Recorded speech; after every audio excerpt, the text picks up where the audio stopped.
అయితే ఇప్పటిదాకా చాలా కథలు చెప్పుకున్నాం. ఎన్నో రకాల కథలు.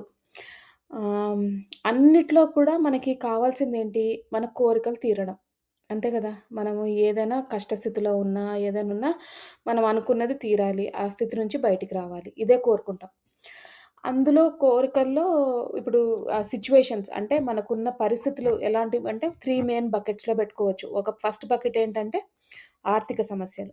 ఒకటేమో శారీరక సమస్యలు. ఇంకోటేమో మానసిక సమస్యలు లేకపోతే ఆహ్, ఇంటికి సంబంధించిన రిలేషన్‌షిప్ సంబంధించిన సమస్యలు. ఆ 3. అందులో ఫస్ట్‌దేంటి ఆర్థిక సమస్యలు. దీనివల్ల చాలా వస్తాయి. అంటే ఆర్థిక సమస్యల వల్ల స్ట్రెస్ పెరిగిపోయి శారీరక సమస్యలొస్తాయి.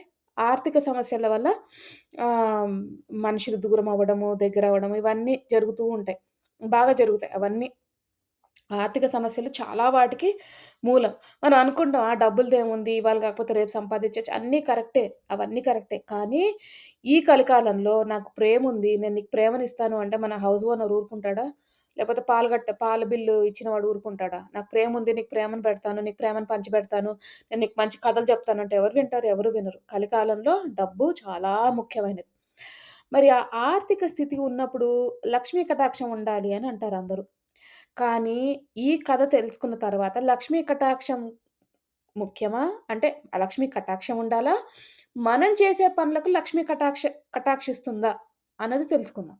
చాలా ముఖ్యమైనది. ఎందుకంటే ఒక్కసారి ఆర్థిక వచ్చాయంటే పూజారి దగ్గరికెళ్తారు, ఇక్కడికెళ్తారు, అక్కడికెళ్తారు. వాళ్ళు కనకదార స్తోత్రం చదవమంటారు, ఈ పూజ చేయమంటారు, ఆ పూజ చేయమంటారు, లక్ష్మీ మంత్రం అన్ని రకాలుగా అందరూ ట్రై చేసిన వాళ్ళే. అయితే ఈ కథ చెప్పుకున్న తర్వాత మనకు తెలుస్తది. ఏంటి అసలు మనం మారాల్సిందెక్కడ అన్నది మనకు తెలుస్తది. లక్ష్మీ కటాక్షం అనేది ఎంత ముఖ్యమో, అది ఎవరి వల్ల వస్తుంది అన్నది కూడా మనకు తెలుస్తది. అయితే ఒక ఊర్లో ఒక పేద బ్రాహ్మణుడుండేవాడు. అయితే ఆ బ్రాహ్మణుడు చాలా సకల విద్యలన్నీ నేర్చుకున్నాడు. అనర్గళంగా మాట్లాడగలడు. అన్నీ ఉన్నాయి. ఆ ఊరు రాజుగారేంటంటే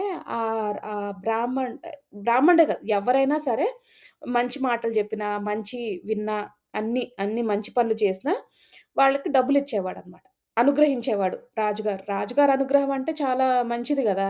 అప్పుడేమవుతది రాజుగారి అనుగ్రహం ఉంటే ఎప్పుడైనా సరే డబ్బులొస్తాయి, ఉద్యోగాలొస్తాయి, లేకపోతే మన పనులవుతాయి. అట్లాంటివన్నీ ఉంటాయి.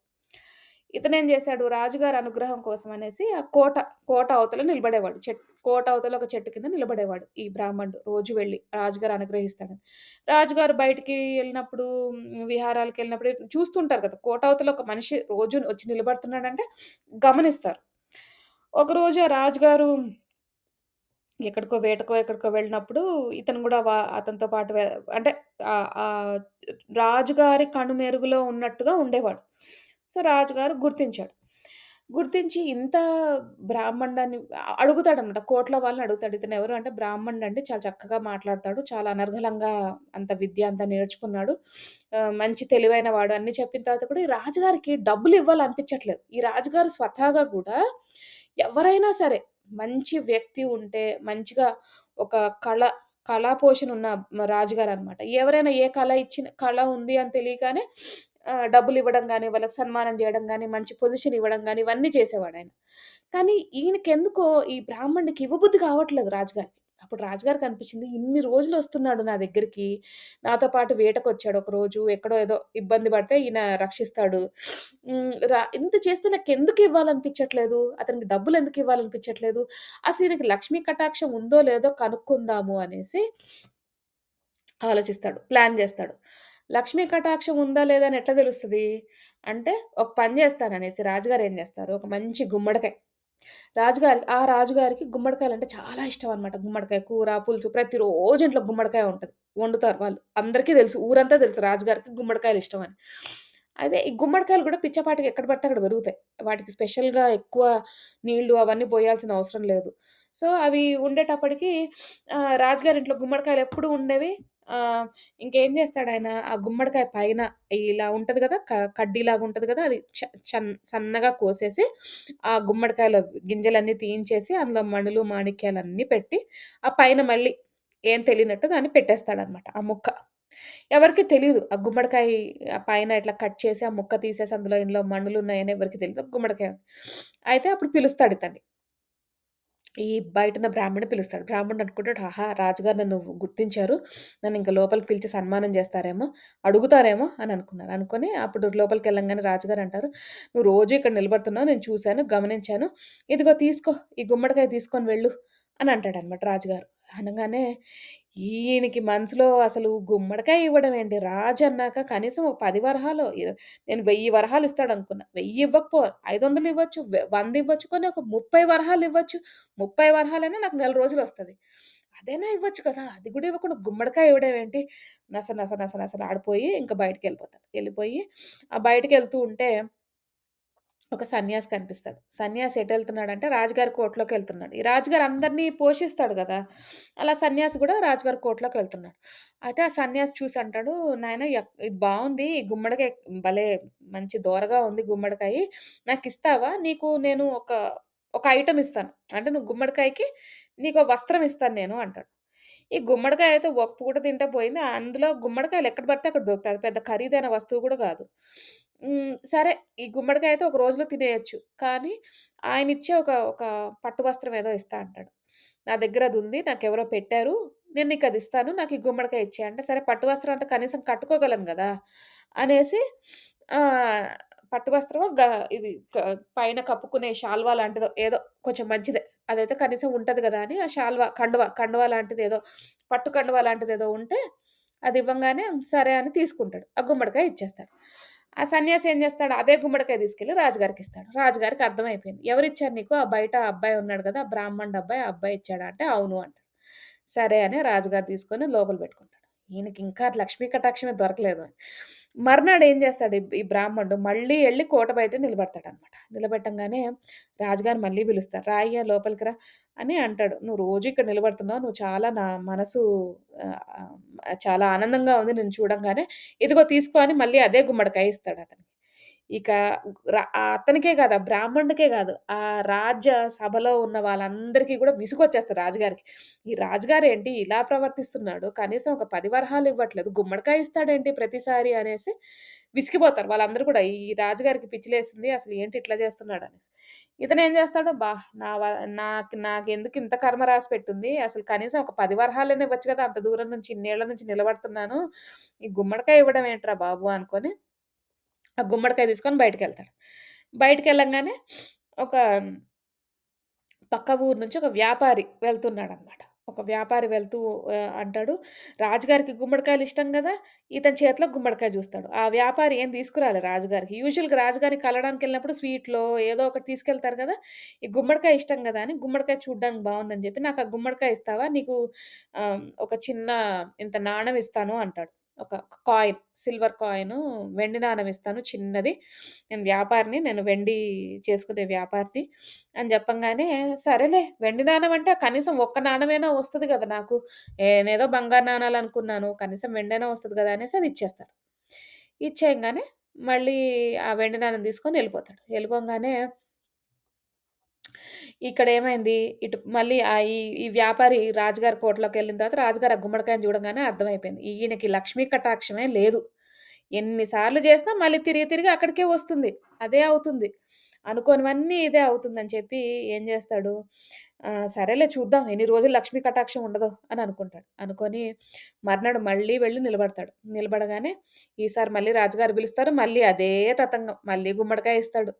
3 రోజులయింది ఇప్పటికి. ఇంక అందరికి రాజుగారికి, రాణి గారికి అందరికి విసుగొచ్చేసింది. ఈ గుమ్మడికాయ గోలేంట్రా బాబు అనుకుంటారందరూ. ఆ గుమ్మడికాయ తీసుకొని బయటికెళ్తాడు. బయటికెళ్ళంగానే రాజుగారి దగ్గర పనిచేసే ఒక నర్తకి ఉంది. అదెక్కడికో వెళ్ళింది. తిరిగొస్తుంది. అంతఃపురానికొస్తుంది. వచ్చేటప్పుడు రాజుగారికి ఏదైనా బహుమతి ఇద్దాం అనుకుంది. గుమ్మడికాయ చూస్తది ఇతని దగ్గర. చూసినప్పుడు అనుకుంది, ఆహ్ ఈ గుమ్మడికాయ బావుంది. నువ్వు నాకిస్తావా? నా దగ్గర ఒక చిన్న ఈ తలలో పెట్టుకునే పిన్నులుంటాయి. అంటే వీళ్ళు నర్తకిలు అవన్నీ నగలుంటాయి గదా! అలాంటిది ఒక తలలో పెట్టుకునే ఒక పువ్వు లాంటి పిన్ను ఒక ఉంది. అదిస్తాను నీకు. మీ ఆవిడకివ్వచ్చు అంటే, సరేలే ఏదో ఒకటి నేనింకేదో అనుకున్నాను. చిన్న పిన్నిస్తా అంటున్నావు. సరే ఏదో ఒకటి ఇవ్వు అని చెప్పి ఆ పిన్ను తీసుకొనెళ్తాడు. మళ్ళీ మర్నాడొస్తాడు. మర్నాడొచ్చేటప్పటికి ఈ ఈ నాలుగో రోజు ఏమైందంటే, ప్రతిరోజు గుమ్మడికాయ వస్తుంది. గుమ్మడికాయకి తిరిగి ఏదో ఒక సామాలొస్తున్నాయి. ఎంతో కొంత ఒస్తుంది గదా! మరీ ఇతను అనుకున్నంత కాకపోయినా అతనికేమొస్తుంది, ఒకరోజు ఈ శాల్వా కండువా లాంటిదొచ్చింది, పట్టు కండువా వచ్చింది. ఒకరోజు చిన్న వెండి నాణెం వచ్చింది. ఇంకో రోజు ఏదో చిన్న బంగారపు పిన్నొచ్చింది. ఏదో, ఏదో వస్తున్నాయి సామాలు. ఈ నాలుగో రోజు అనుకున్నాడు, సరే ఈరోజు గుమ్మడికాయ వచ్చినా గూడా భలే ఉంటది. కనీసం ఇంకేదో వస్తువైనా వస్తది గదా! కనీసం. రాజుగారు నాకు ప్రతిరోజు గుమ్మడికాయనే ఇస్తున్నాడు కనీసం. నాకొస్తుంది గదా! అని కృతజ్ఞతా భావంతో నిలబడ్డాడు చెట్టు కింద. రాజుగారు మళ్ళీ పిలిచారు. రాజుగారు కూడా టెస్ట్ చేస్తున్నారు గదా! ఎన్ని రోజులుంటది ఈయనకి లక్ష్మీ కటాక్షం లేకుండా ఎన్ని రోజులుంటది అని. టెస్ట్ చేసేటప్పటికి ఈసారేమైంది పిన్ను ఆహ్, పిన్ను పిన్ను లేకపోతే అదేంటి మన కండువా మళ్ళీనేమో నాణెం అవే గుర్తుంచుకొని ఎంతో ఆనందంగా ఉన్నాడు చెట్టు కింద నిలబడి. రోజేమో తిట్టుకునేవాడు. ఈ రాజుగారికి బుద్ధి లేదు, నాకు బుద్ధి లేదు. నేనెందుకొచ్చి ఇక్కడ నిలబడతానో తెలియట్లేదు. అలవాటయిపోయింది నాకు. ఆ రాజుగారికి బుద్ధి లేదు. ఇన్ని రోజులు నిలబడుతున్నాను ఇవ్వట్లేదు. ఈరోజు ఎందుకో ఆనందంగా అసలు వెలిగిపోతుంది. ఏదిచ్చినా సరే నేను తీసుకుంటాననే దీంట్లో ఉన్నాడు. ఏదో ఒకటొస్తది గదా! వస్తువు అని. వెళ్తాడు. మళ్ళీ రాజుగారు పిలుస్తారు. మళ్ళీ గుమ్మడికాయ ఇస్తాడు. ఇంగ అందరు అక్కడున్న వాళ్ళందరూ చీదరించుకుంటారు. రాజుగారికి పనికిమాలిన బుర్ర అసలు ఆయనకు బుర్ర ఎలగట్లేదని అందరూ చీదరించుకుంటారు. అప్పుడు అప్పుడు గబుక్కున ఏం చేస్తాడు అక్కడ పక్కన రాణిగారు ఉంటారు కదా! రాణిగారు విసిగిపోయి అంటది, "కనీసం నీకు నేను ప్లేట్‌లో ఇన్ని వాళ్ళకి మంచి పదార్థాలు వడ్డించి పెడతారు కదా! రాజుగారికి, రాణిగారికి వాళ్ళకంటూ ఒక విందు భోజనంలా నీకో ప్లేట్‌లో విందు భోజనమైనా ఇస్తాను నేను కనీసము. నీకెలాగో ఏమి ఇవ్వట్లేదు ఎవరు" అని చెప్పి ఒక ప్లేట్ ఇచ్చి రాజుగారు గుమ్మడికాయ ఇచ్చారు. ఆ రాజుగారు గుమ్మడికాయ ఇచ్చినప్పుడు గుమ్మడికాయ పట్టుకున్నాడు. ఈ ప్లేట్ ఇచ్చేటప్పటికి ఆ గుమ్మడికాయ చేతిలో నుంచి రాళ్ళు కింద పడిపోయింది. కింద పడంగానే ఆ గుమ్మడికాయలో నుంచి ఆ రోజు మొత్తము ఆ సామాన్లన్నీ బయటికి రాగానే అప్పుడు అందరూ ఓహో! ఇందుకా రాజుగారు పరీక్ష పెట్టింది గుమ్మడికాయ ఇచ్చిందెందుకా అని అందరికీ అర్థమైంది. అయితే ఈ కథలో మొత్తానికి అతనికి డబ్బులు తనొచ్చినియి. తననుకున్నదంతా ఆ నగలు, మాణ్యాలు అన్నీ వచ్చినియి. కానీ ఇక్కడ గుర్తుంచుకోవాల్సిందేంటంటే ఎప్పుడైనా సరే, లక్ష్మీ కటాక్షం మనకెప్పుడొస్తుందంటే, మనం ఎప్పుడైతే కృతజ్ఞతా భావంతో ఉంటామో, ఎప్పుడైతే మనం ఉన్నదానితో తృప్తి పడతామో, అప్పుడే మనకి లక్ష్మీ కటాక్షం వస్తుంది. అండ్ ఇంకోటి ముఖ్యమైనదేంటంటే, ఏదో మనకి రాలేదనుకోంగానే, ఇది లేదు, అది లేదు, భగవంతుడే లేడు, ఇది మనకవ్వదు, నాకెప్పుడు ఇంతే, నా కర్మ ఇంతే, నా ఇదింతే, నాదదంతే అని అనుకుంటే, అప్పుడు మనకి రాదు. ఆ కటాక్షం కూడా రాదు. మనకి కుదరదు.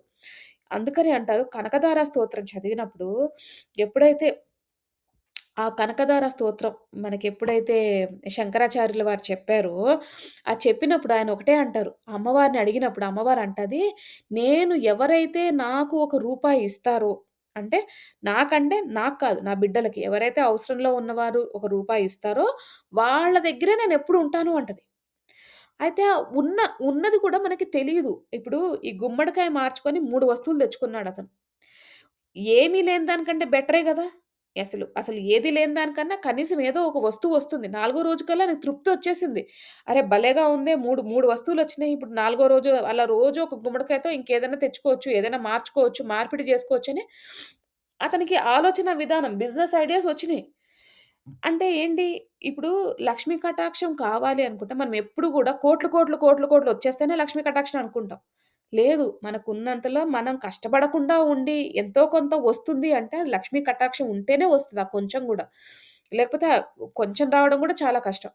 అండ్ అన్నిటికంటే ముఖ్యం ఏంటంటే ఏ రోజైతే బ్రాహ్మణుడు కృతజ్ఞతా భావంతో ఉన్నాడో ఆ రోజే తనకి మార్పు కలిగింది. ఆ రోజు అతనికి లక్ష్మీ కటాక్షం కలిగింది. ఈ కృతజ్ఞతా భావం లేనంత వరకు లక్ష్మీ కటాక్షం కలగదు. ఎప్పుడు తిట్టుకుంటూ ఉండి, అబ్బా! నా జీవితం ఇంతే, నా కర్మ ఇంతే, నా జ నా నేను ఇట్లనే చేస్తాను, నా చుట్టుపక్కన వాళ్ళు ఇట్లానే అని ఊరికే అలా నోట్లో నుంచి చెడు మాటలొస్తూ ఉంటే, ఎప్పటికీ లక్ష్మీ కటాక్షం అవ్వదు.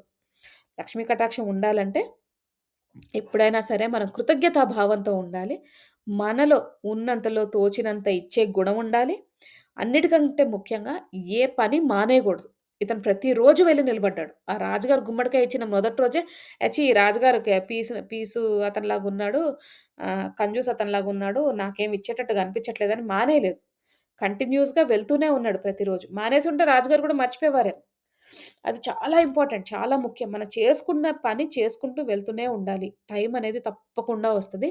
లక్ష్మీ కటాక్షం తప్పకుండా మనకు తెలుస్తది. కాకపోతే మనం ఎప్పుడైతే కృతజ్ఞతా భావంతో ఉండి మంచి పనులు చేసి ముందుకు వెళ్తూ ఉంటామో మనం మంచి పనులంటే మన పక్క వాళ్ళకి సహాయం చేస్తూ, మంచిని వింటూ, మంచిని ప్రచారం చేస్తూ, ధర్మ మార్గంలో ఉంటూ, హ్మ్.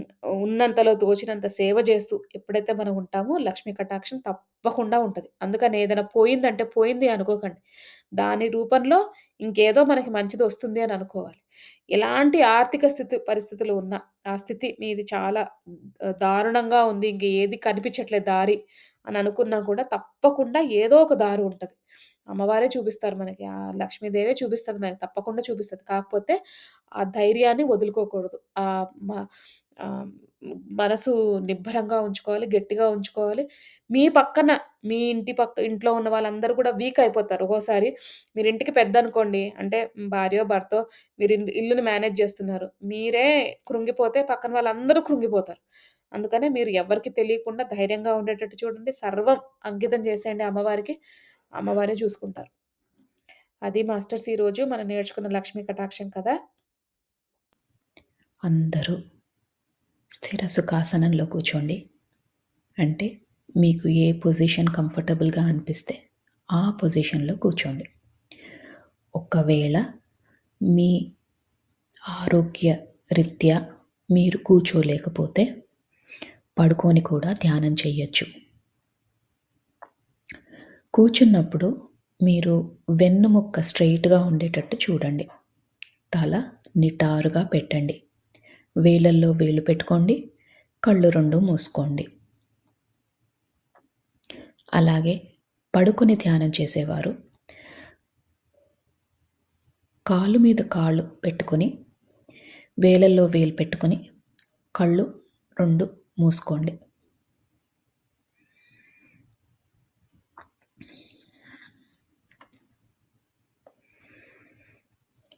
ఇప్పుడు మనము నిండు శ్వాసని తీసుకుందాం. అంటే శ్వాస ఎంత నిండుగా ఉండాలంటే, మనం శ్వాస లోపలికి పీల్చుకుంటున్నప్పుడు, ఈ విశ్వంలోని సమస్త కాస్మిక్ ఎనర్జీ అంతా కూడా మీ శరీరంలోకి వెళ్తున్నట్టు భావించండి. ఈ విశ్వంలో ఎంతో మంచి పాజిటివ్ ఎనర్జీ ఉంది. అదంతా కూడా మనం స్వీకరిస్తున్నాం.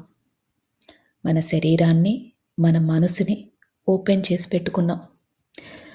ప్రతి ఒక్క కాస్మిక్ ఎనర్జీ గానీ, పాజిటివ్ ఎనర్జీ గానీ రిసీవ్ చేసుకునే స్థితిలోకి వెళ్ళబోతున్నాం.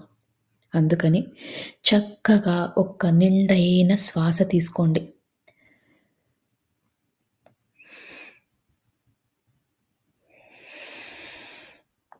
ఆ శ్వాసని వదిలేసేటప్పుడు మనలోని సరికాని ఆలోచనలు, చికాకులు, టెన్షన్‌లు ఏవైనా ఉంటే అవన్నీ తొలగించుకునే ప్రయత్నం చేయండి. ఈ నిండైన శ్వాస తీసుకున్నప్పుడు మీ ఊపిరితిత్తులు నిండుగా అనిపిస్తాయి. అలాగే ఆ శ్వాసని వదిలేసేటప్పుడు చాలా తేలికైపోతాయి. దీన్ని గమనించండి. ఇలానే ఒక 5 సార్లు నిండైన శ్వాస తీసుకొని వదిలేసే ప్రయత్నం చేయండి.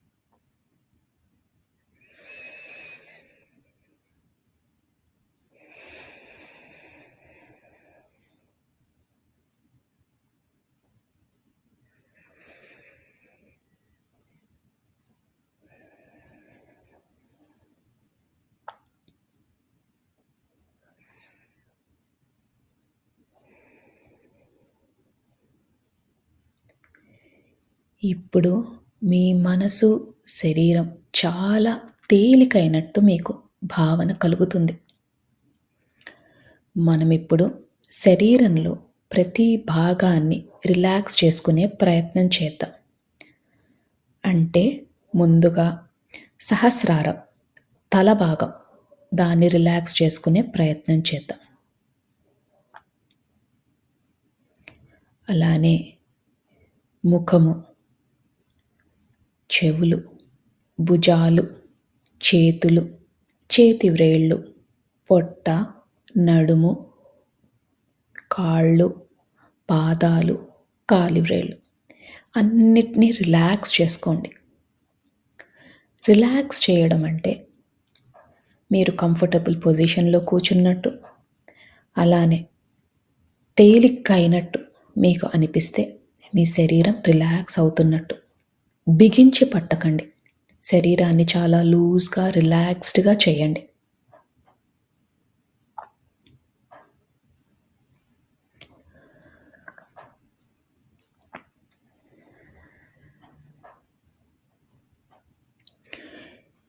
ఇప్పుడు మీ శరీరం అంతా రిలాక్స్ అయింది.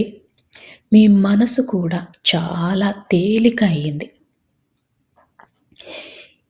ఇక అతి ముఖ్యమైన విషయం, మీరు ఎలాంటి సమస్యతో బాధపడుతున్నా, ఎలాంటి స్థితిలో ఉన్నా, ఇదంతా తాత్కాలికమని మాత్రమే గుర్తించండి. ఎందుకంటే ఏ సమస్యకైనా ఒక సమాధానం ఉంటుంది. దాని దొరికే ప్రయత్నమే, దాన్ని కనుక్కునే ప్రయత్నమే ఈరోజు మనం చేసే ఈ ధ్యానం. అందుకని శరీరం అంతా రిలాక్స్ చేస్తున్నాం, మనసుని రిలాక్స్ చేస్తున్నాం. ఎలాంటి పరిస్థితులైనా కూడా ఒక అరగంట పాటు మనం అది పక్కన పెడుతున్నాం అంటే దాన్ని మర్చిపోయే ప్రయత్నం చేస్తున్నాం. మరి ఇది మర్చిపోవాలంటే మనకి ఆ భగవంతుని శక్తి కావాలి. మీ ఇష్టదైవమైన ఎవరైనా మీ ఇష్టదైవం ఉంటే ఆ ఇష్టదైవాన్ని మనస్ఫూర్తిగా నమస్కరించుకోండి. అలానే ఒకవేళ మీ ఇష్టదైవం లేకపోయినా, భగవంతుడి పైన నమ్మకం లేకపోయినా, ఈ విశ్వంలోని ఉన్న కాస్మిక్ ఎనర్జీ, ఆ పాజిటివ్ ఎనర్జీ ఏదైతే మనల్ని నడిపిస్తుందో దాన్ని నమస్కరించుకొని, కృతజ్ఞతలు తెలియజేసుకొని మనతో పాటు ధ్యానం చేయడానికి ఆహ్వానించండి. మీ ఇష్టదైవాన్నైనా, ఈ పాజిటివ్ ఎనర్జీనైనా మనతో పాటు ధ్యానం చేసే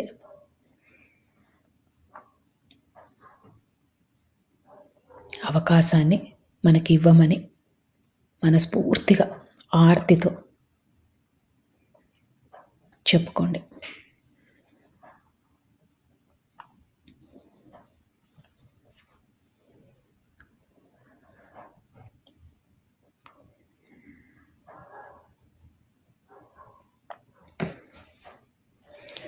మీ శరీరం అంతా తేలికైపోయింది. మీ మనసు కూడా చాలా తేలిగ్గా ఉంది. ఇక మనం ధ్యాన లోతుల్లోకి వెళ్దాం.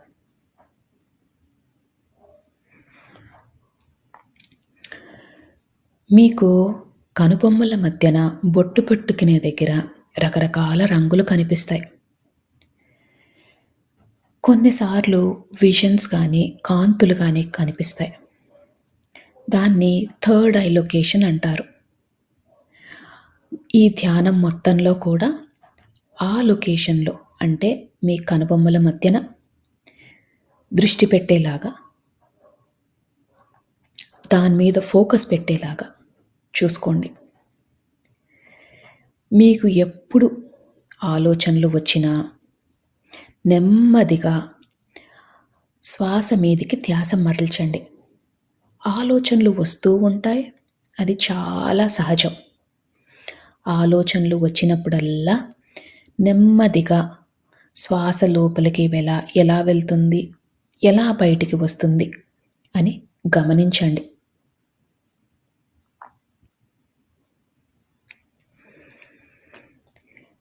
ఆలోచనలతో పోట్లాడొద్దు. నెమ్మదిగా శ్వాస మీదికి ధ్యాస మరల్చండి.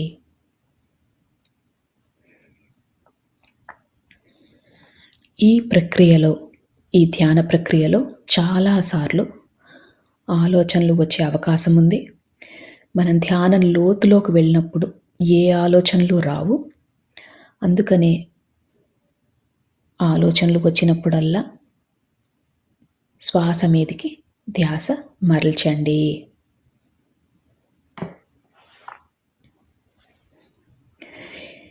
మనం ధ్యాన లోతుల్లోకి వెళ్ళబోతున్నాము.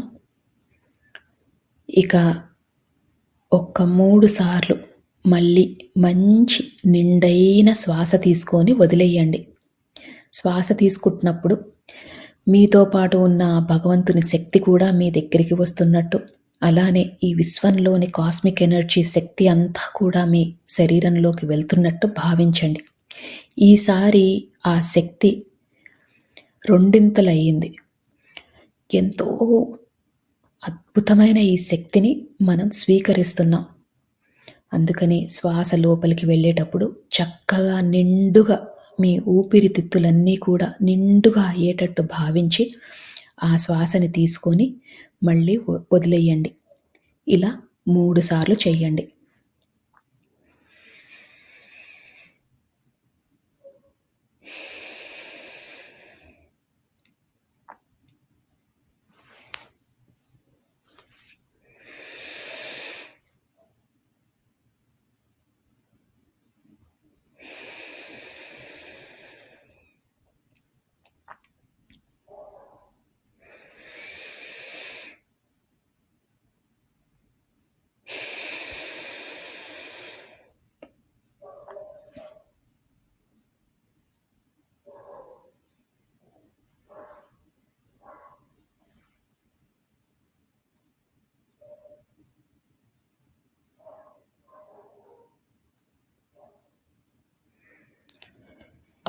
ఇప్పుడు మీ శరీరము, మీ మనసు చాలా తేలికైపోయాయి.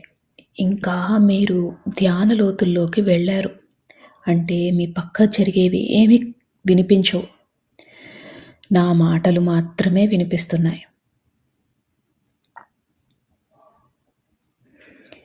ఆ కనుబొమ్మల మధ్యన ఉన్న ఆ ప్రదేశాన్ని, అంటే థర్డ్ ఐ లొకేషన్‌ని బాగా ఫోకస్‌లో పెట్టండి. ఒక్కోసారి మీకు ఆ థర్డ్ ఐ లొకేషన్‌లో కొంచెం భారంగా అనిపించినా, నొప్పిగా అనిపించినా అది చాలా సహజం.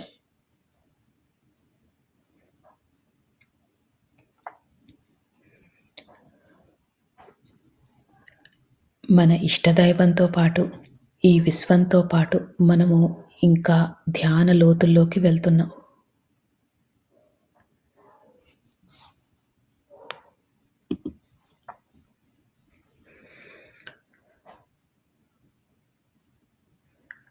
ఈ ధ్యాన లోతుల్లోకి వెళ్ళేటప్పుడు మీరు గమనించాల్సిన విషయం, మీ శరీరమంతా చాలా తేలికైపోయింది. మీకు ఎలాంటి ఇబ్బందులు లేవు. మీరు చాలా ధ్యాన స్థితికి వెళ్ళబోతున్నారు. ఈ విశ్వం మనకు సహకరిస్తుంది. మనము అద్భుతమైన స్థితికి వెళ్ళబోతున్నాం. మనకున్న పరిస్థితులు తాత్కాలికం మాత్రమే.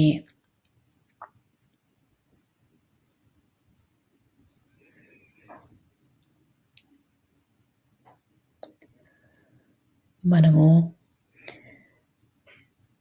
ఈ జీవితానికి, ఈ విశ్వానికి, మన ప్రయాణానికి, ఈ జీవన ప్రయాణానికి కృతజ్ఞతలు తెలియజేసుకోవాలి. ఎందుకంటే ఎంతో అదృష్టం ఉంటే మనం ఈ ధ్యాన మార్గంలోకి వచ్చాము. జ్ఞానాన్ని తెలుసుకుంటున్నాము. అందుకని మనము మనస్ఫూర్తిగా ఒకసారి కృతజ్ఞతలు కూడా తెలియజేసుకుందాం.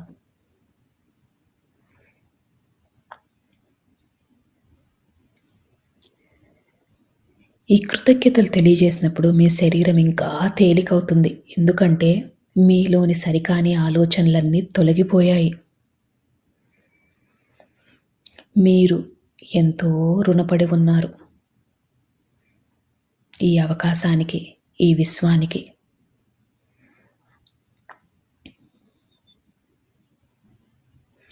మనసుని బాగా తేలిక చేసుకోండి.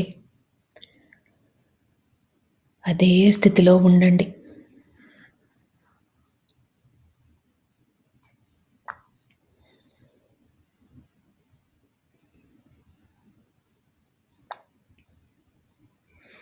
ఆలోచనలు వస్తూ ఉంటాయి.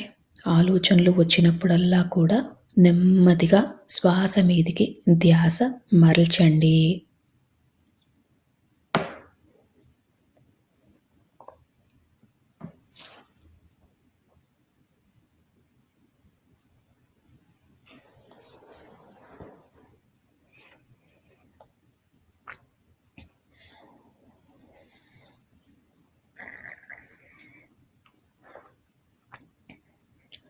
మనము మానవ జన్మ ఎత్తిందే కర్మలు తీర్చుకోవడాని కోసం. అంటే ఎన్నో జన్మలుగా కర్మలు చేస్తున్నాం. దాన్ని తొలగించుకునే ప్రయత్నం చేస్తున్నాం. ఈ కర్మలు తొలగిపోవాలంటే మనలో పరివర్తన చాలా ముఖ్యం. అలానే పశ్చాత్తాపం, ప్రాయచిత్తం కూడా చేసుకోవాలి. అంటే మనం చేసిన తప్పులని గతంలో గాని, గత జన్మలలో గాని చేసిన తప్పులని క్షమించమని మనస్ఫూర్తిగా కోరండి.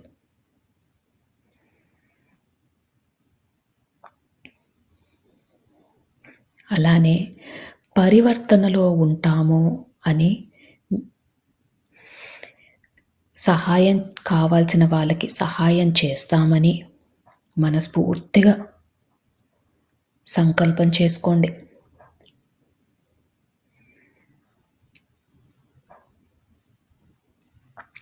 మా వద్దకు సహాయం కోరి వచ్చిన వారికి తప్పకుండా మాకు ఉన్నంతలో తోచినంత తప్పకుండా సహాయం చేస్తాము. మేము నేర్చుకుంటున్న ఈ ధ్యానాన్ని, జ్ఞానాన్ని పంచుతాము.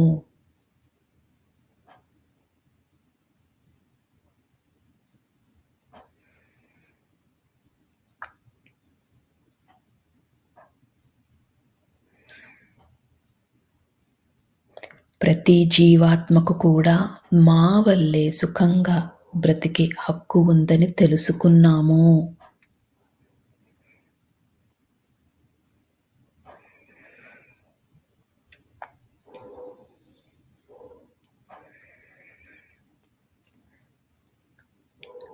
ఈ విశ్వానికి, ఈ భూమాతకు కావాల్సిన సహాయం చేస్తాము.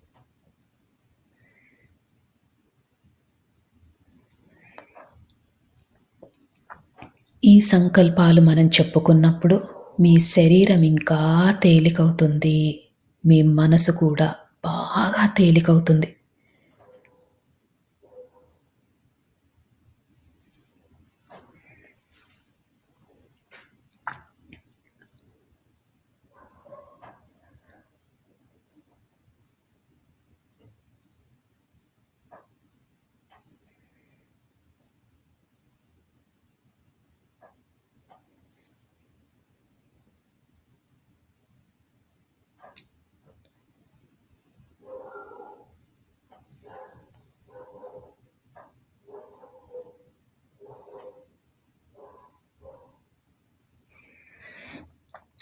ఈ సంకల్పం చెప్పుకున్నప్పుడు మీ శరీరం చాలా తేలికైంది. ఇంకా లోతులోకి వెళ్ళే ప్రయత్నం చేయండి. మీ పక్కన ఏది జరుగుతున్నా మీకు పట్టించుకోవద్దు. నా మాటలు మాత్రమే మీకు వినిపిస్తున్నాయి. ఈ ధ్యాన లోతుల్లోకి మీరు వెళ్ళిపోయారు. ధ్యానంలో ఆ మహాదేవుడిని, ఆ పరమశివుడిని, ఆ జగన్మాతను, మీ ఇష్టదైవాన్ని, అలానే మీకు ఈ విశ్వం నుంచి కావాల్సిన సహకారం దొరకాలని మనస్ఫూర్తిగా కోరండి. ఇప్పుడు విశ్వంలోని సమస్త కాస్మిక్ ఎనర్జీ అంతా కూడా కాంతుల రూపంలో మన శరీరంలోకి వెళ్తున్నట్టు భావించండి. అద్భుతమైన కాంతులు, ఎటు చూసినా కాంతులే. ఈ కాంతులే మనకు సర్వం, ఈ కాంతులే మనకు దైవం, ఈ కాంతులే మనకు ఆరోగ్యం.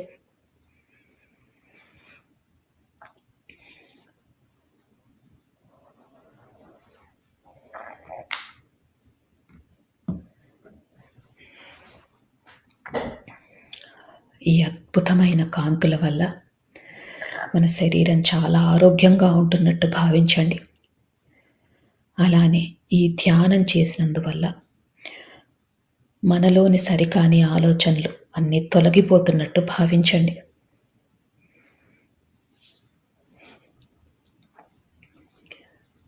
ఈ రోజు నుంచి మన కుటుంబ కలహాలన్నీ తొలగిపోతాయి. మన ఆర్థిక స్థితి మెరుగుపడుతుంది. మనం పడుతున్న మానసిక వ్యధ తొలగిపోతుంది. మన ఆరోగ్యం మెరుగుపడుతుంది. అద్భుతమైన కాంతులు. ఎటు చూసినా కాంతులే.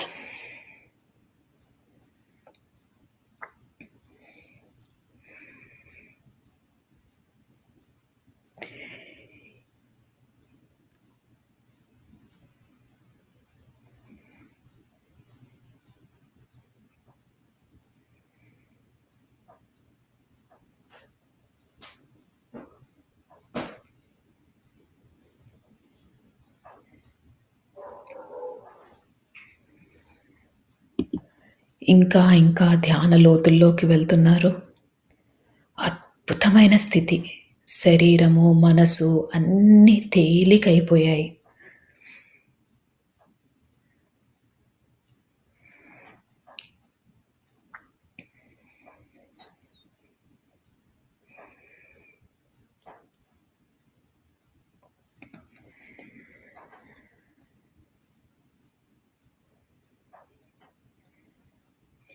ఒకవేళ ఆలోచనలు వస్తుంటే, ఆలోచనలని వాటితో పోట్లాడకుండా నెమ్మదిగా శ్వాస మీదికి ధ్యాస మరల్చండి.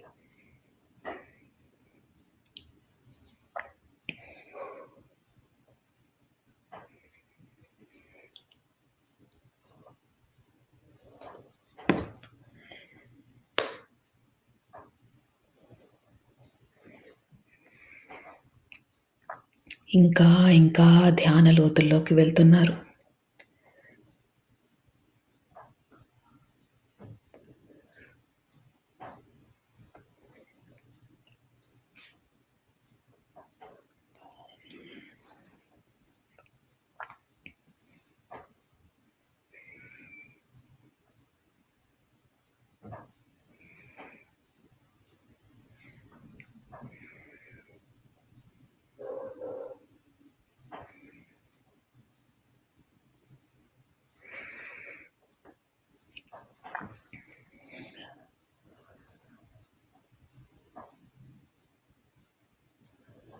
కనుబొమ్మల మధ్యన బొట్టు పెట్టుకునే దగ్గర మీకు రంగులు కనిపించినా, కాంతులు కనిపించినా, విజన్స్ కనిపించినా ఇంకా లోతుకు వెళ్ళండి.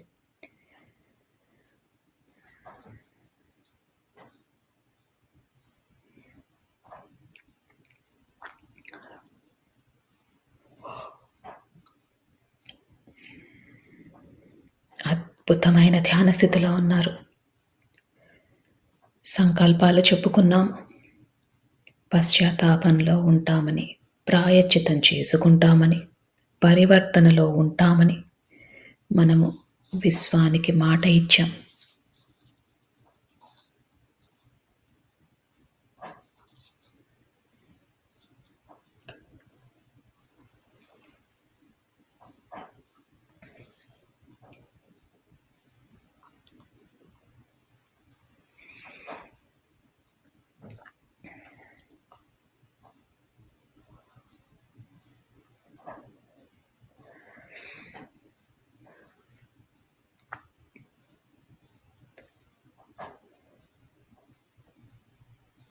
మీ శరీరాన్ని గమనించండి.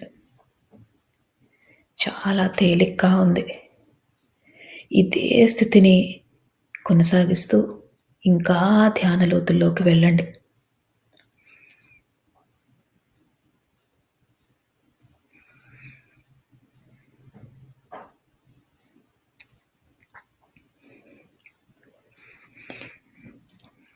ఇప్పుడు మీరు ఈ జన్మలో ఎవరినైనా మీరు బాధ పెట్టి ఉంటే మనస్ఫూర్తిగా వాళ్ళకి క్షమాపణలు తెలియజేసుకోండి. అజ్ఞానంతో, అహంకారంతో వాళ్ళని బాధ పెట్టాము అని మనస్ఫూర్తిగా వాళ్ళని క్షమించమని కోరండి.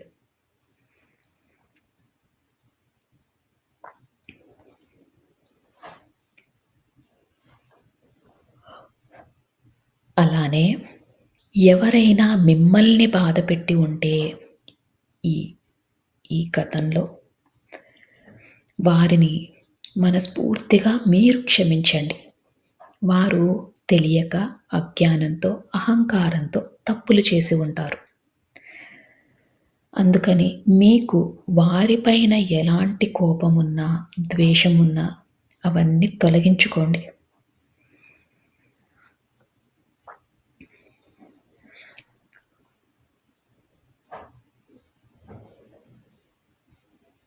ఇలా చేసినప్పుడు మన మనసు శూన్యమవుతుంది. మనసు శూన్యమైనప్పుడే ఈ విశ్వంతో అనుసంధానం అవ్వగలం. మీ ఇష్ట దైవంతో అనుసంధానం అవ్వగలం. అందుకని ఎవరిపైనైనా కోపం గానీ, ద్వేషం గానీ ఉంటే అవన్నీ తొలగించుకోండి. శూన్య స్థితికి చేరుకోండి.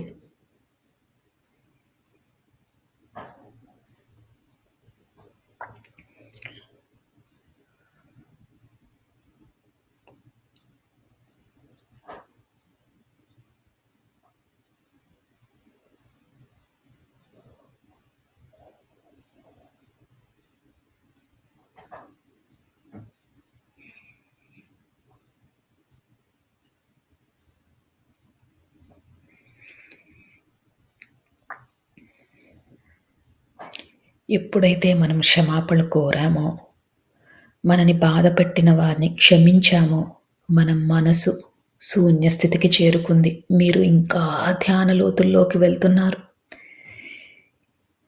ఆ విశ్వంతో అనుసంధానం అవుతున్నారు.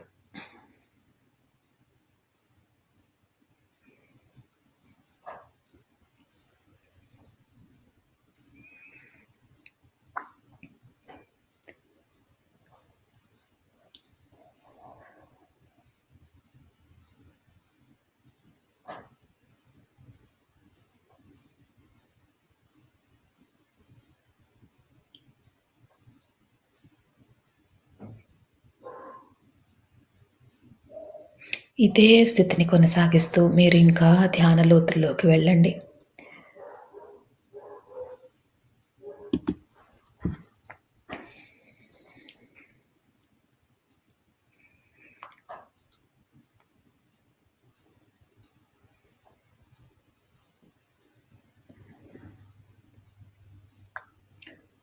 అద్భుతమైన ధ్యాన స్థితిలో ఉన్నారు.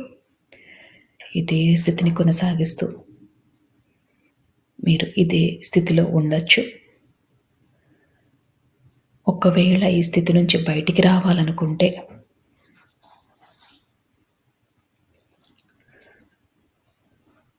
మీ శరీరాన్ని కొద్దిగా కదపండి. నెమ్మదిగా మీ ధ్యాన స్థితిలో నుంచి బయటికి రండి. చేతులు రెండు విడదీయండి. కళ్ళ మీద పెట్టుకోండి. మీతో పాటు ధ్యానం చేసిన వారందరికీ కూడా మనస్ఫూర్తిగా కృతజ్ఞతలు తెలియజేసుకోండి. ఈ విశ్వానికి కృతజ్ఞతలు తెలియజేసుకోండి.